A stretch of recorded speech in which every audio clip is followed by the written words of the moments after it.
Welcome to the Lausitzring for the fourth round of the World Sidecar Championship. We've been to Spain, where the winner was Klaus Klaffenbach. We've been to Italy, where the winner was Klaus Klaffenbach. Even between the two of them, we went to Australia, where there was no race at all because the weather conditions were even nastier than what they are right now in Germany. And finally, we ended up at Donington Park, where the winner was, you guessed it, Klaus Klaffenbach. So Klaus Klaffenbach, the man who's got a new passenger for this year, Christian Partzer, in the Klaffenbach Racing Suzuki. The Austrian duo are actually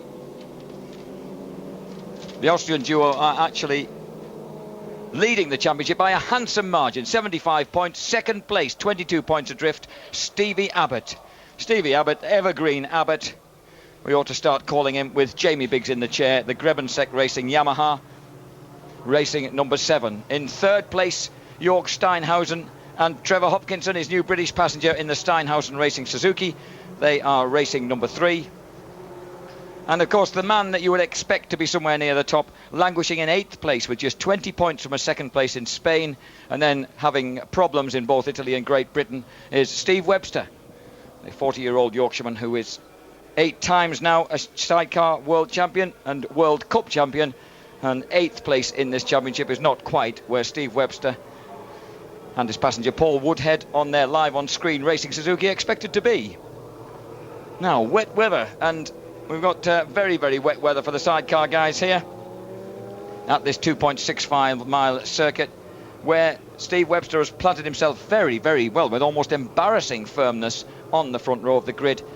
He's got a 1:45.574 time to his credit, and that of course gives him the first position in the Arrowhead grid, which means, really speaking, he ought to be able to get that power down and clear off, at least into the first turn, because he was 1.899 seconds ahead of York Steinhausen and Trevor Hopkinson on the Steinhausen Racing Suzuki, and Klaus Klaffenbach did a 1:47.738 with Partzer in his Klaffenbach Racing Suzuki. So 3 Suzukis at the front, and then the 2 Yamahas of Stevie Abbott and Jamie Biggs, and then the immediate brotherly connection, of course, Tom Hanks and Phil Biggs on the Hanks Racing Suzuki in 5th place, also on 1:49.536.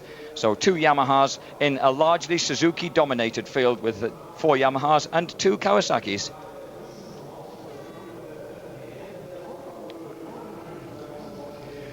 The sidecars line up, and number 1, appropriately at the front of the grid, is with his recovered partner, Paul Woodhead, whose knee injury forced them to pull out of Donington Park when fighting for the lead with Klaus Klaffenbach.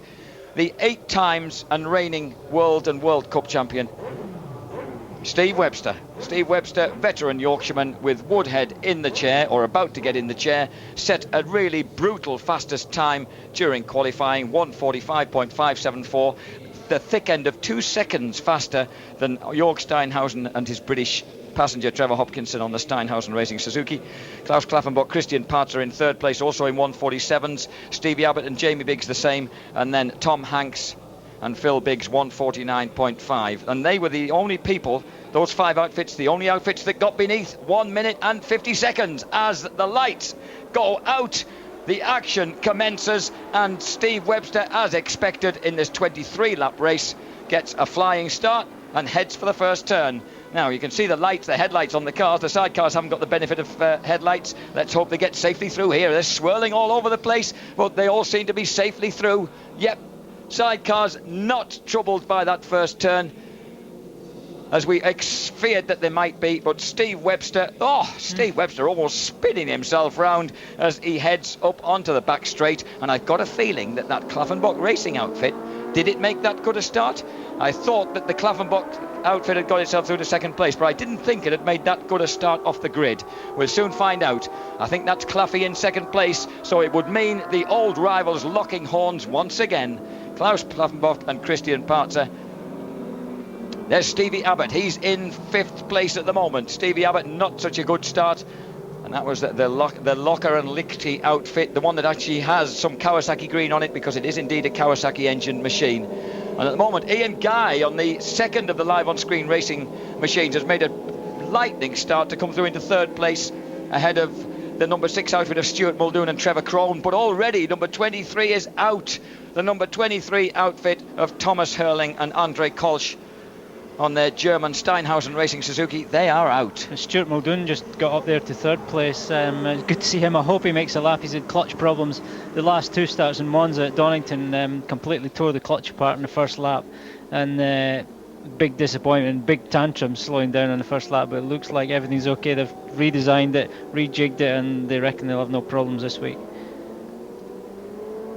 So there is the number 6 outfit, Woodhead, of Stuart Muldoon and Trevor Crone, enjoying themselves here in third place. I hope it's third time lucky for Steve Webster. The last 2 rounds also, Steve's taken off in the lead and retired in Monza with a cylinder head gasket problem, and at Donington with Paul Woodhead having a ligament problem in his knee after an operation. So hopefully, he says he'll do whatever, he just needs to win, he'll take whatever risks, he just wants to get to the front and win. So he's been a couple of seconds faster than anyone all weekend so far, so it bodes well for the first sidecar race at the Lausitzring. 2 minutes 14.7 seconds, so a slow first lap for Webbo, but he's in the lead by 2.1 seconds from Klaffenbach. Muldoon third, 7.9 seconds behind. Ian Guy in fourth place, 8.3 seconds adrift. Then Stevie Abbott. And look at this battling going on here. The number 3 outfit of Jörg Steinhausen, the number 9 outfit of Tom Hanks and Phil Biggs. And they've almost got too much power for these conditions, haven't they, these guys? Look at the 3 abreast. There's a lot of sliding around. A lot of sliding around. And the Hanks Racing team, their passenger, Phil Biggs, taking a quick look across as he waves a leg to try and make the outfit as wide as possible in those tight turns. It's not going to dry up any because it's rain. There's people out there wandering around with brollies up, so the rain is still coming down. The rain is certainly pouring down, and it's streaming out of the back of these sidecars and streaming away at the front with clear vision. The man who'd set fastest lap time during qualifying, Steve Webster, with Paul Woodhead in the chair. There's Muldoon, number 6. Number 11, Ian Guy. Number 7, Stevie Abbott, struggling to see through the spray. Number 3, Jörg Steinhausen with Trevor Hopkinson in the chair. And at number 22, Mike Boscher and Uwe Neubert on the RSC Rocher sidecar. In fact, diving through underneath, as we see a very dismayed Kolsch, who was the passenger on Thomas Hemmerling's Steinhausen racing machine, which is already out. And the rain must be making visibility extremely tricky for these outfits, for the riders as well as the passengers. Klaus Klaffenbach reckons that although he's got a comfortable lead in the championship and Webb was not a threat at the moment, he still wants to win. He says he's on big bonuses for first place and not so big bonuses for second and third, and he desperately needs the money, so he'll be doing whatever it takes to win. He also said at Donington... Steinhausen at Donington, when Steve Abbott passed him in the last lap, he says he gets problems with the left-hand side of his body towards the end of races and he goes quite numb. So he's fitted an automatic shifting system. He's going to shift manually for the first half of the race, and then when his left-hand side of his body goes numb, he's got a pneumatic shifter, gear shifter for the second part, and hopefully won't get any passes done on him towards the end of the race. Handlebar button gear change, that's wonderful, isn't it? And used it for the first time just this morning in warm-up. How cheeky is that? Air operated. Trevor Hopkinson, who's in that sidecar outfit there with Jörg Steinhausen, is still not really race fit and has been suffering a few problems around here, where they reckon that the passengers are suffering rather more than the drivers, Neil, in their attempts to hang on through these constant switching left and rights. Yeah, it's pretty physical. I think left-hand circuits are probably a little bit better for the passengers, and when it's raining as well, it's a little bit less physical and certainly a lot cooler, so it's maybe this condition's quite welcome. Something's happened here. Something has happened here. What's going on? That's all sorts of part. I had to stop in the lay-by for a bit of a sandwich or something. Oh. And everybody seems to have driven off the track. What's going on, boys? That is bizarre. Everybody seems to have taken the wrong turn at the top. I reckon someone went the wrong way and everyone followed. What's that all about? That's very strange. But it means that Steve Webster will probably be lapping them all very shortly, and the man who's probably suffered most of all might have been, was that Ian Guy, number 11, trying to get back on stage? Visibility is really bad. I mean, the riders were saying, the solo riders were saying when they first came here, it was quite confusing exactly where the track went, so it was quite easy to get mixed up. But if one of a freight train ride, there's a passenger off there. a passenger falls out of the number 71 outfit, and the number 71 outfit, Becker and Niels on the Becker Racing Kawasaki, the second of the Kawasaki's in the field. Got a great head painted on the front of the machine, and he's unfortunately lost his grip, because I think it gets pretty damp for the sidecars here. And the number 25 outfit of Rob Cameron and Darren Harper there, the Team Cameron Racing bright yellow machine, has probably benefited for some of those people taking a wrong turn and going off course. Webster leads, Klaffenbach 5.4 seconds behind him. There's Steve Webster, he's completed 3 laps out of 23. And Stuart Muldoon on that Clark Grand Prix XL. And these guys are coming out from everywhere. The laybys have popped up everywhere. That's the number 70 outfit of Veltkens. On a solo, when you're following someone and they go slightly offline, or they're braking a little bit too deep, your instincts let you follow them, and then you go offline or brake too deep. But that is taking it to the extreme. That's just taking it a bit too far. Going off in a different part of the racetrack is incredible. I'm not quite sure what happened there. I'd love to see a replay of it to see what we actually got on screen. Live on screen at the front though, and live on screen right here, we have the number 1 outfit, Steve Webster, Paul Woodhead.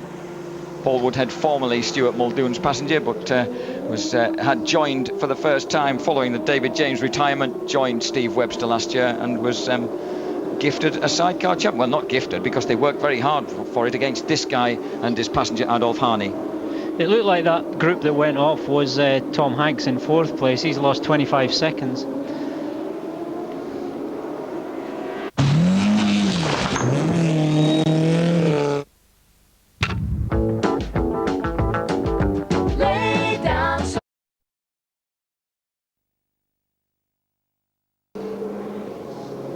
Klaffenbach is in 2nd place, Muldoon 3rd, Hanks nearly 40 seconds behind the leader in 4th place. Gottlich is now up to 5th. Gottlich, the wild card, with a really beautiful outfit. Gottlich and Helbig on the Gottlich Racing Suzuki. It's a beautiful decorated animal. And Ian Guy has recovered in 6th place after his bright start. Number 22 in 7th place, Mike Roscher and Ewan Newbert. And in 8th place, Lichty and Locher on their Kawasaki. 9th place, Hautzenberger, number 5, Gerhard Hautzenberger with Adolf Harney. And Adolf Harney suffering some problems. Adolf Harney fell out on the last of the sidecar, the 45-year-old veteran who has had 18 different drivers now. He fell out of the sidecar on the last lap of morning warm-up, and injuries to his left elbow and left knee mean that he had to have a painkilling injection just an hour before the race. Yeah, he chipped a bone in his elbow. He's apart from the painkilling injection, he swallowed a load of painkillers as well, because he says it's pretty horrendous, the pain, but he was going to race whatever. So just look out for that man in the number 5 outfit and lift your hat off to him. That's Steinhausen is back. Steinhausen's back in 12th place. He must have had an enormous moment when everything was going pear-shaped out there on track. And Stevie Abbott 13th, because they were guys who were very much in the middle of that melee. So I think they're the guys who've really suffered. So they've got a lot of work to do if they're going to get back. And now there seem to be sidecars simply all around the circuit in front of us now, but at least they're on the real circuit rather than on laybys.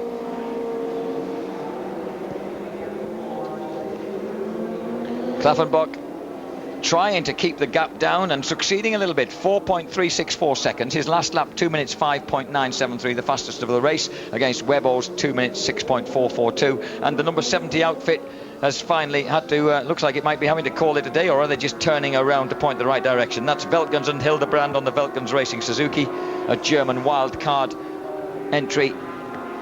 And here's the number 6 outfit, the Clark Grand Prix Excalibur teaming. Look at Trevor Crone trying to hang on to that outfit. And of course they lost their teammates, because Dan Morrissey and Mark Cox on the second of the Clark Grand Prix Excalibur racing machines had a big crash that has caused a broken vertebrae for Mark Cox, and he's lying flat on his back. All our best wishes to him in the local hospital, and he's been told he can't move for 4 days. Well, they were hoping to still race, and they had lined up another Swiss passenger stand-in at pretty short notice, but it turned out that he didn't have the appropriate license. He didn't have an international license, so they wouldn't let him start, but it was still a possibility that they would be on the grid. So this is the sole surviving Clark Grand Prix machine, and it's great after their clutch problems had sidelined them so early. Oh, and Stevie Abbott's out. Stevie Abbott on the Grevenseck racing machine, or is he going back out? Is he going back out? They're pushing him off down in pit lane beneath us, and it's funny, that pit lane, the concrete bit, looks really dry, but as soon as he gets onto the tarmac, it looks absolutely soaking wet. And that's a shame for the pairing of Steve Abbott from Riddings in Derbyshire and Jamie Biggs from Sorgall in Chester, because they're lying second in the championship with 53 points, 22 behind Klaus Klaffenbach, and they could have done with a result here, couldn't they? But they've got a lot of time yet. We've only had 5 laps out of 23. Well, anything can happen in sidecars, and we've seen today, if they all go off in the wrong racetrack, then anything can happen. Steve Abbott could still be on the podium. He could yet. Live on screen, this is the Steve Webster and Paul Woodhead machine. Fastest speed through the speed trap on the last lap was 216 kilometres per hour against Klaffenbach 224, but he was still quicker than Klaffenbach by a tenth of a second. So still 5 seconds separating them. Apparently Steve Webster's passenger, Paul Woodhead, they had a crash in Australia, then Paul had an operation there, which actually left a bit of stray ligament floating about in his knee, and that moved to the front of his knee and locked it in place at Donington. That's why they had to stop, and he's had some treatment and some massage and some work done on it, and managed to move the stray ligament round the back of his knee, so hopefully that doesn't happen this weekend. But he says that after Misano he's going to have some further surgery just to correct it on a permanent basis. The number 22 outfit there, with what almost looked like a brake light glowing in the semi-dark, and that's Mike Rocha and Uwe Neuber trying to find a way to get past that number 9 outfit of Tom Hanks and Phil Biggs, the Hanks Racing Suzuki. And Hanks leaving him a lot of room, but coming across and shutting the door fairly ruthlessly as they go around that long right-hander in the middle of the circuit. Fastest lap, Webster Woodhead have retaliated. They've responded with a 2 minutes 4.221 against 2 minutes 5.53 for Claffey. So Claffey drops another second and a half behind the leader. But of course, with the resounding advantage he's got in the championship, and with Steve Abbott having hit problems, then Claffey really doesn't need to win this, except that he's in front of his home territory, his home crowd, and he'd love to. And that trailing leg indicated that Uwe Neuber was really hanging on for dear life there to that number 22 outfit. We don't want any more people falling off, fellas.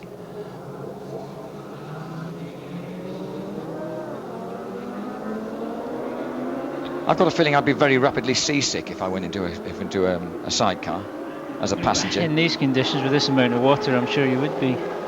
And now that was a pretty neat pass. Mike Rocha and Ewan Neuber have got past the Tom Hanks brigade. So there's Tom Hanks trying to retaliate, but finding that he's also in trouble from the wild cards. Number 72, that handsome Gottlich Hellbig outfit.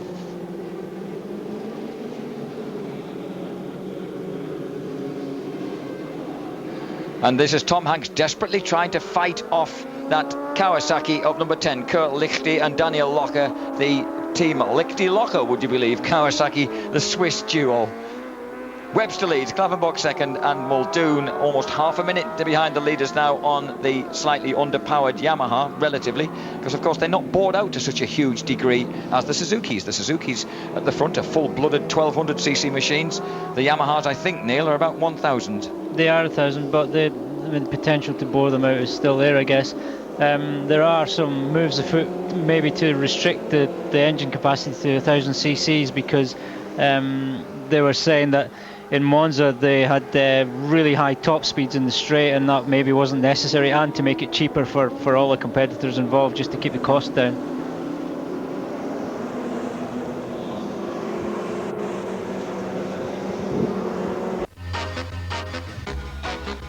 The best athletes on the planet are beginning their bid for glory. Webbo's leading at the front, and Tom Hanks is in mid-pack, desperately trying to hang on to his position. He was in 5th place, but he's lost out to both Gottlich and Lichty, so I think he'll find he's got back to about 8th place. Hautzenberger will be behind him, Ian Guy, Schroeder, Eilers, Steinhausen, and would you believe the slowest qualifier is in 13th place now, and that is the Japanese duo, the number 24 machine of Yon Hayakawa and Yuzuru Kobe of Kumano Racing Suzuki in Japan. But this is a brave performance by Hanks and Biggs. Hanks and Biggs presently lying 6th in the championship table with 24 points, just 3 points behind the Van Giels brothers. And incidentally, the Van Giels are absent because Tony Van Giels' wife has suffered a sudden illness, so the team Van Giels are not competing here at Lausitzring. So let's wish her all the best for a speedy recovery.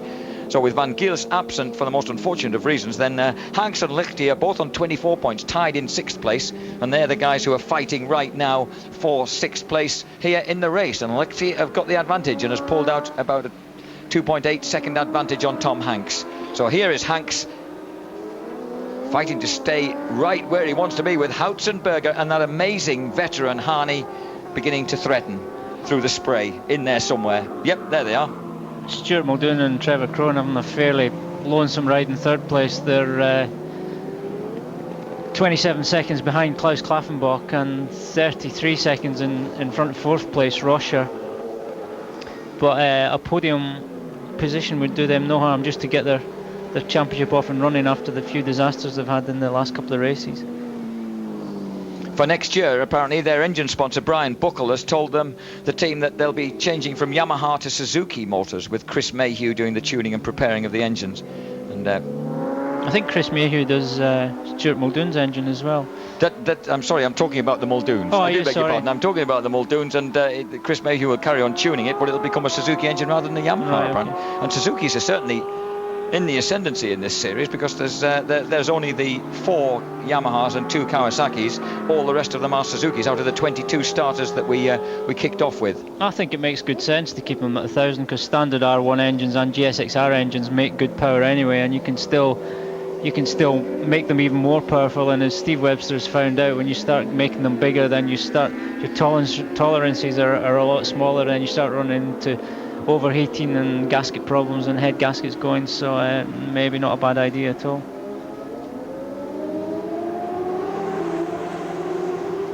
The number 16 outfit of Fleury and Birchall, incidentally, is just about still out there, because Barry Fleury's amazingly tough wife, he's 2 laps down now, but his amazingly tough wife, who broke her pelvis in 4 places in that multiple crash at Monza, she's actually here. She discharged herself from hospital. She's not supposed to be anywhere outside a hospital walls. She can't actually get up, bless her. Jane is lying flat on her back in the truck with a colostomy bag even to make life a little more comfortable Thanks for for her. that, Jack.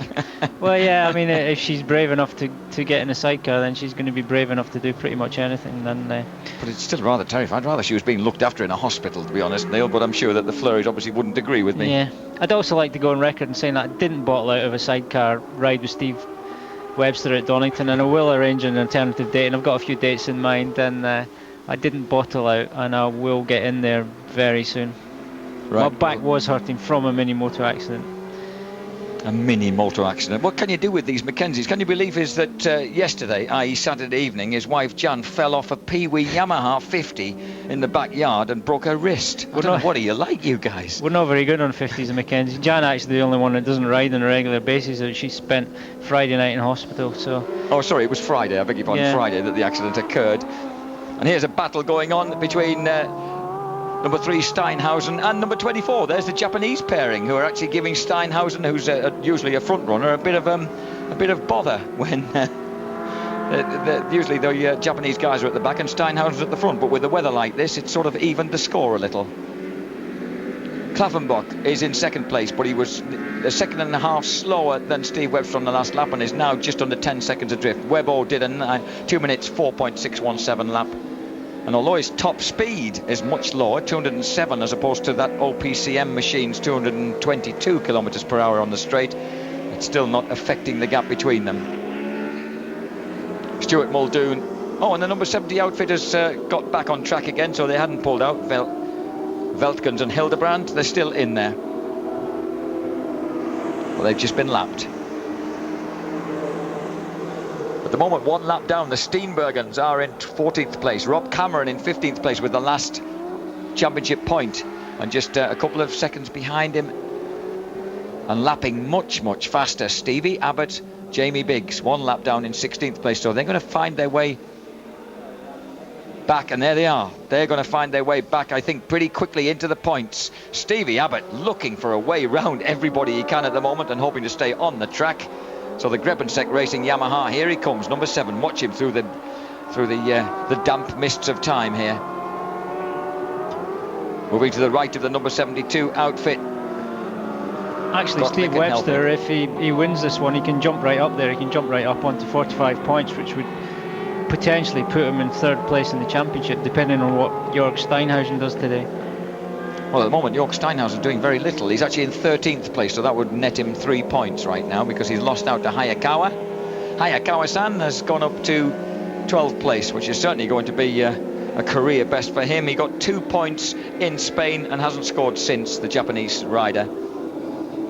And this is Lichty and Locker trying to hold off Steve Abbott and Phil Biggs, and they're not going to let him through easily.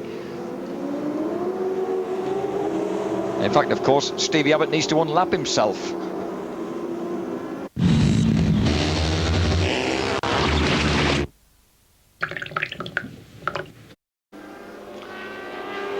Lichty and Locker, they're in 6th place on that green Kawasaki number 10, the Swiss pair.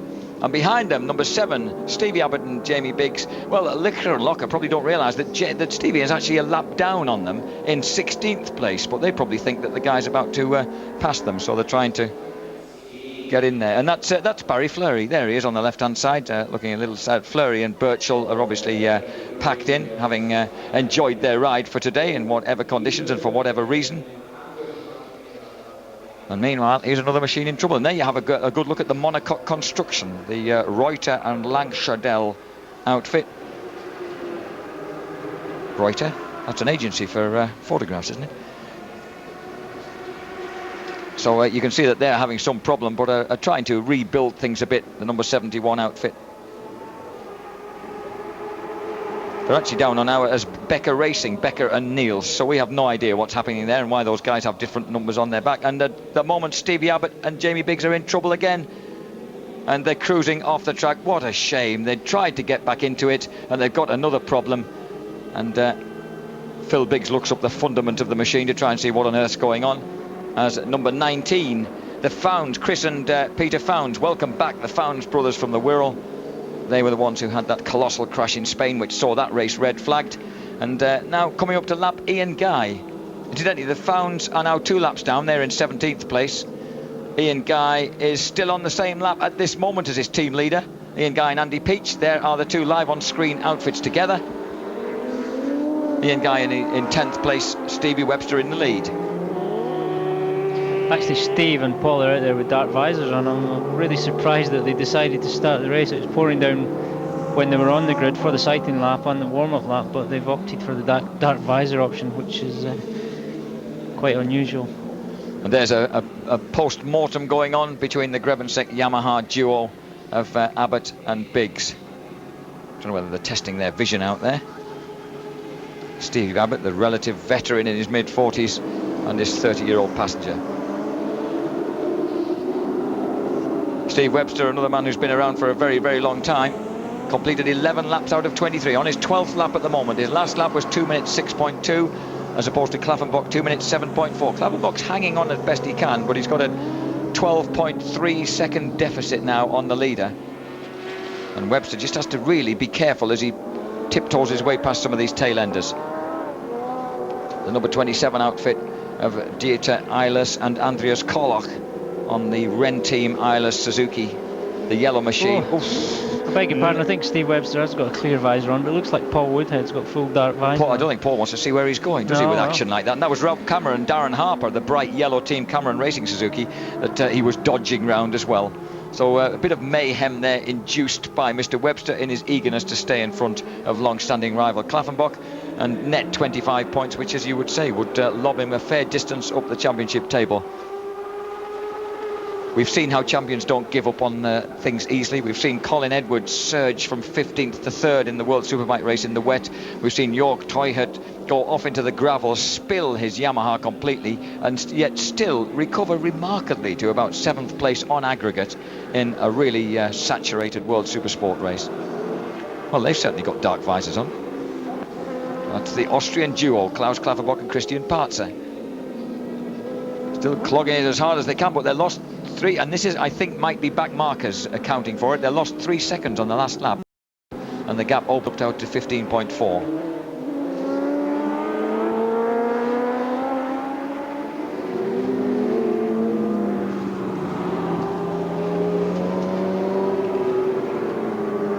And that Rob Cameron outfit barely visible through the mists there. Klaffenbach and Christian Partzer on that OKM, all PCM Klaffenbach racing outfit. And here is the Clark Grand Prix Excalibur Racing familiar yellow and red for Stuart Muldoon. Trevor Crone in the chair. It would be good if they could actually finish, especially on the podium, because they've had such appalling ill fortune in the last few weeks.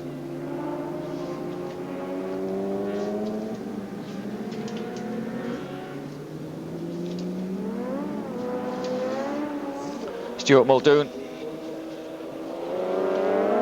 formerly with Paul Woodhead, of course, in 1999, until Woodhead went off to replace David James. And they're coming up to lap the number 26 outfit of Sebastian Delanoy and Jerome Vanier on the team San Seb 72 Suzuki. There's a wonderful mouthful for you.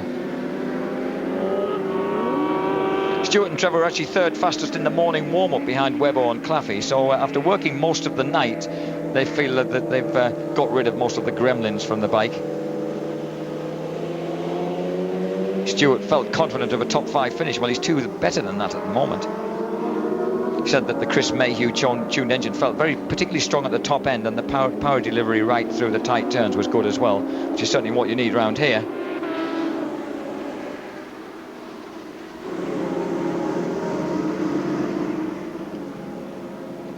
Ten laps to go then.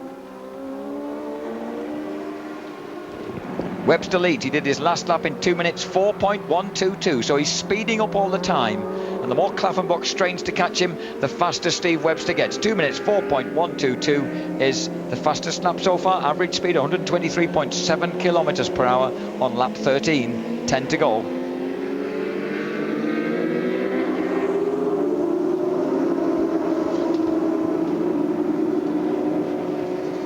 That number 72 outfit of Gottlich and Helbig. Great looking machine, this one. In 5th place. Klaffenbach's gone past 17 seconds behind Webster. Muldoon in 3rd place, 1 minute and 10 seconds behind the leader. Then Rocha, number 22, and Gottlich, number 72, are the next men in line.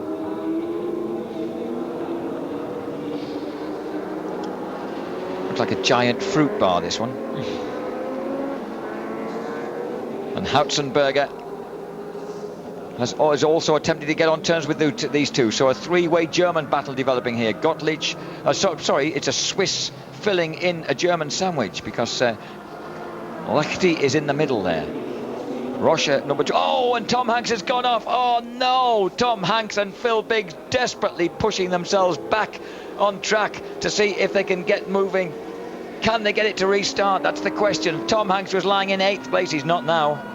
I think it was still running, actually, just needed to get back on track. And with that number 5 outfit, that orange outfit, the third of these 3, would you believe it? I can hardly credit it, that man Adolf Harney's in the chair there with his chipped elbow and his pain relievers, both swallowed and injected. If ever a man deserved to one day win a world championship, it's him. But having finished, he's won Swiss championships, he's won British championships, German championships and European championships, and he's finished 2nd and 3rd in the world championships, twice 2nd with Klaus Klaffenbach, but never quite made it to the very top.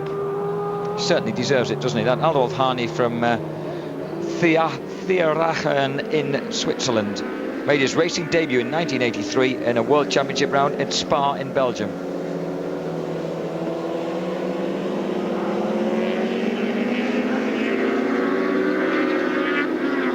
I've had a momentary blank. What's the date today? The 10th. The 10th of June. Just 9 days ago, Adolf Harney turned 46. And there he is, hanging off that orange outfit, desperately trying to keep it in contention with Gottlich and Lechty. Hautzenberger at the moment in the championship table is in 4th place with 31 points, just 1 point behind Jörg Steinhausen. Well, Steinhausen's languishing in his 11th place, so I can see why Harney's hanging in there. They might move to 3rd in the championship if they finish right where they are.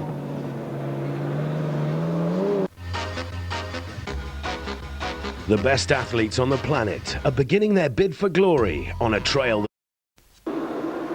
And there is Stevie Abbott and Jamie Biggs. What a unhappy looking pair. They were second in the championship before this race, and they still very well might be second in the championship, but they're a long way further back, because that man, number 2, if he doesn't manage to hit anybody on the way through the pack, then Klaffenbach and Christian Partzer will add another 20 points to their 75 and go up to 95 points, leaving Abbott trailing on 53. It's one thing passing the odd lap rider, but when you're trying to pass a 5-way dice, it's Yeah. not so straightforward in these conditions. It certainly isn't. And a 4 or 5-way dice is what we seem to have. Rob Cameron always shines through the murk there up ahead, clearly visible to all his pursuers.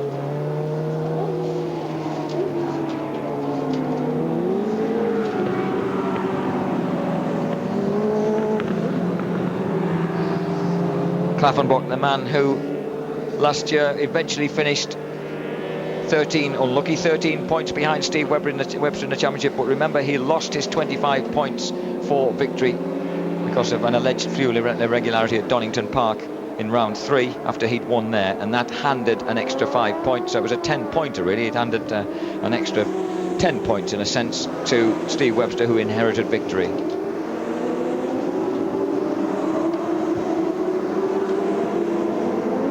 This battle going on between number 71, Becker, and Niels,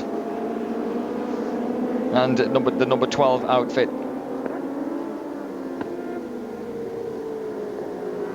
of the Steenbergens, the Dutch duo. This is the Austrian pairing, still revving on. They're holding station just 20 seconds behind Webber. Webber's gone past us now, 2 minutes 5.336 seconds. I don't want you writing any website addresses down off the OPCM Klaffenbach sidecar now. I see something about erotic online there, but I know you won't write anything down, Jack. I won't. No, I can't speak for those gentlefolk back home. Or myself. Or yourself. 22 seconds the difference then. 2 minutes 6.8 seconds was Klaffenbach's last lap. Stuart Muldoon, so far at least, has remained unlapped. But this battle for 5th place between Gottlich in the green outfit and Hautzenberger in the orange outfit is just going to run and run by the looks of it.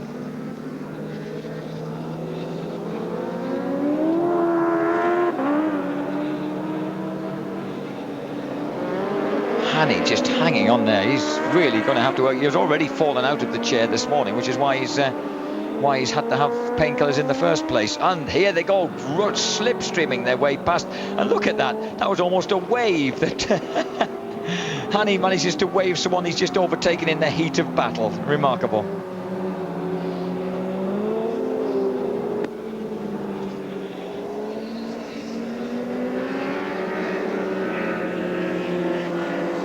Up the long uphill, and ahead of them, Klaffy and Partzer. Championship leaders, they're going to extend their lead in the championship, but of course Steve Webster is going to take some points out of him and is going to leapfrog up from 20 points to 45, which will just about get him up into the top 3. Yeah, I'll give him 3rd position in the championship. Hautzenberger's got 31 at the moment. He's lying back in 6th place, so it looks like it's amazing what a difference a win makes. And that will of course encourage Webster no end. So Hautzenberger, number 5, is now through to 5th place.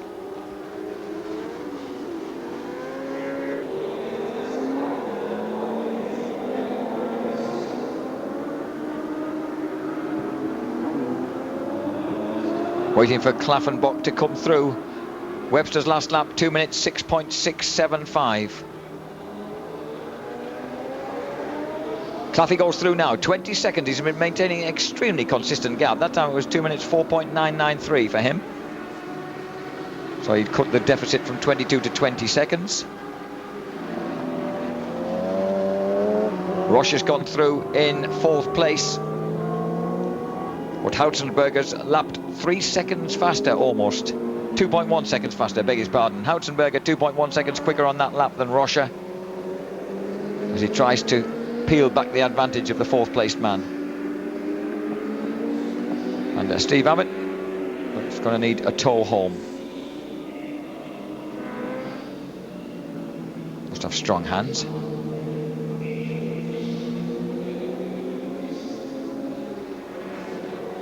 One man who doesn't need a tow home, at least not yet, is Steve Webster.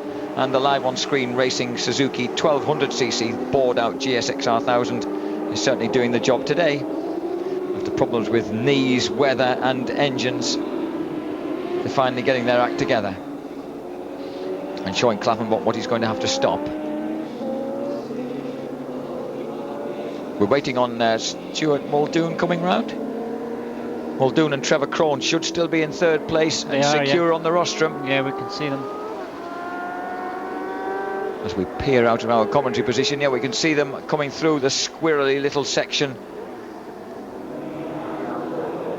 towards the end of their lap. That will be their 21st lap.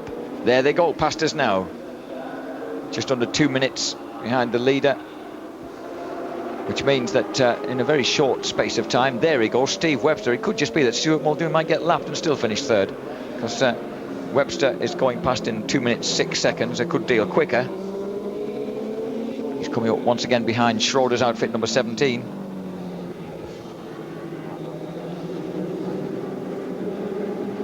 He just eases his way through, making space where none exists. And Paul Woodhead noticeably not managing to raise a hand. There is the number 6 outfit of Stuart Muldoon and Trevor Crone, and they are the guys in third place. These are the guys who are due to win in just over a lap time. We've got completed 22 out of 23, and in fact in less than a lap time, because this is the final lap that Steve Webster is on right now. Steve Webster on the final lap, Paul Woodhead, and he coming back from a series of misadventures since they finished second in Spain, and planting themselves firmly back on the World Championship chasing map.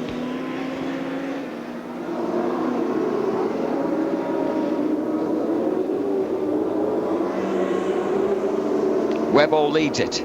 How many times have we had to say that over the last 3 years?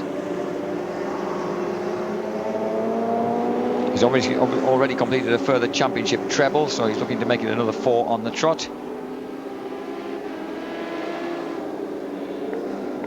I beg your pardon, make it 5 on the trot. 97, 98, 99, 2000 and 2001. But I think Klaffenbach just might have a little bit more to say about it where conditions are a little more suited to him. At the moment he's lapping just a little bit faster, keeping consistently in the 2 minute 5 second bracket, 19.487 seconds adrift as they last crossed the line.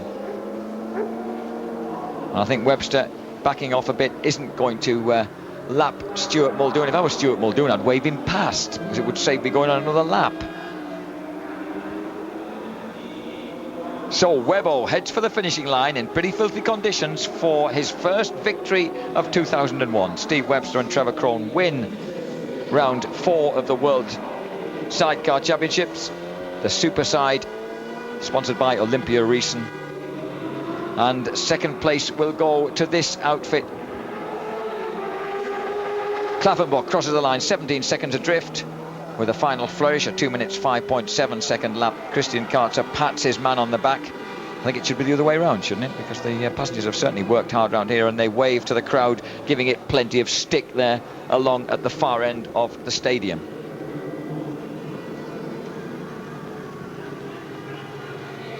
Meanwhile, Stuart Muldoon, oh, and a great finish has just gone past us here. Everything going on, and Rocha and Hausenberger and Gottlich and Leichty have all gone tearing across the line in that order. 4th for the number 22 outfit, Mike Rocha and Julian Neubert. 5th for the number 5 outfit of Gerhard Hausenberger and Adolf Hani. 6th for Gottlich, the wild cards, Gottlich and Helbig. 7th for the number 10 outfit of Kurt Lichty and Daniel Locker. 8th for the number 27 outfit of Dieter Ehlers and Andreas Koloch on the Ren Team Ehlers Racing Suzuki. 9th place for Ian Guy and Andy Peach, well done fellas, and 10th place for Tom Hanks and Phil Biggs, well done to them as well for regaining their ground. Jörg Steinhausen will be very disappointed with his 11th place. I don't know whether he was having some troubles fumbling with his new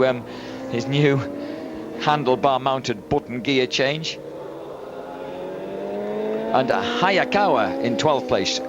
Number 17 Peter Schroeder finishes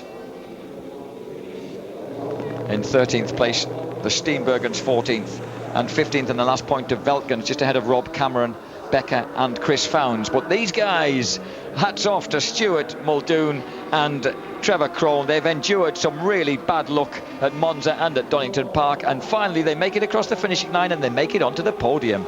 So Stuart's dad Jack will be jumping up and down with excitement at that result for the Clark Grand Prix Excalibur Racing team, just as Steve Webster's pretty happy with his result for Live on Screen and the 1200cc Suzuki.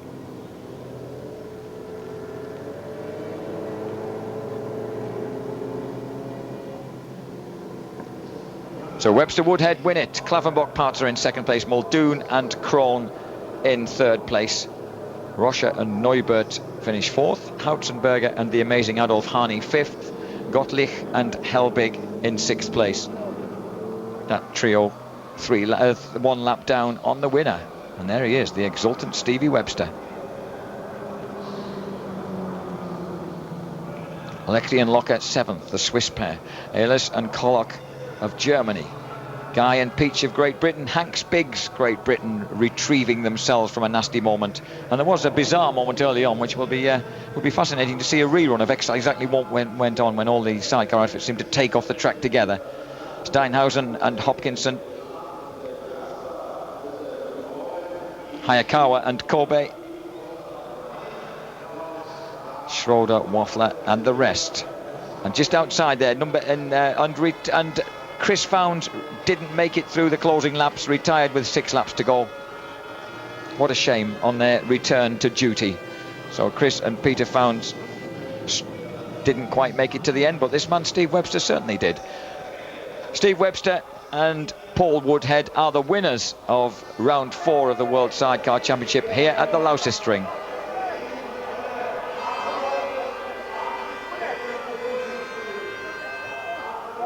And good cheer in the Live on Screen racing team there. Hats being handed out all round. Put these Yokohama hats on if you will, my boys, to celebrate the fact that your tyres got you there all in one piece.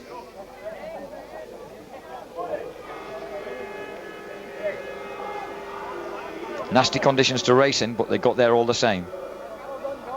Jack Muldoon comes up to congratulate the two. In fact, the whole crew, and he'll be really chuffed that his son's brought it home in third place.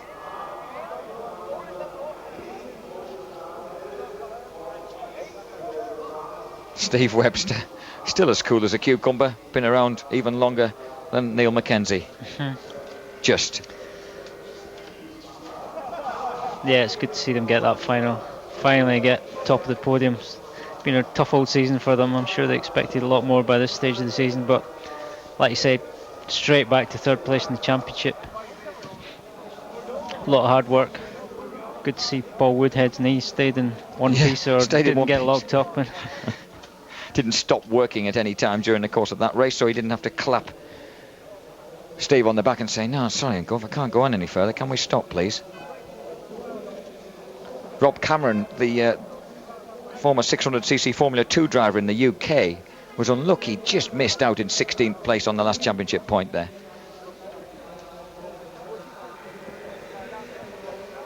Klaus Klaffenbach looks reasonably happy with things. He, of course, is the championship leader. 95 points. Stevie Abbott stays in second place. Steve Webster, you were right. And great maths, Mr. Mackenzie. Gets third place on 45. Hautzenberger, fourth on 42. Moves up a place anyway in front of Steinhausen after a bit of a nightmare for him. Stays on 37 points. And everyone looks well pleased with that. And look at that. Isn't it nice to finish? Better still in third place.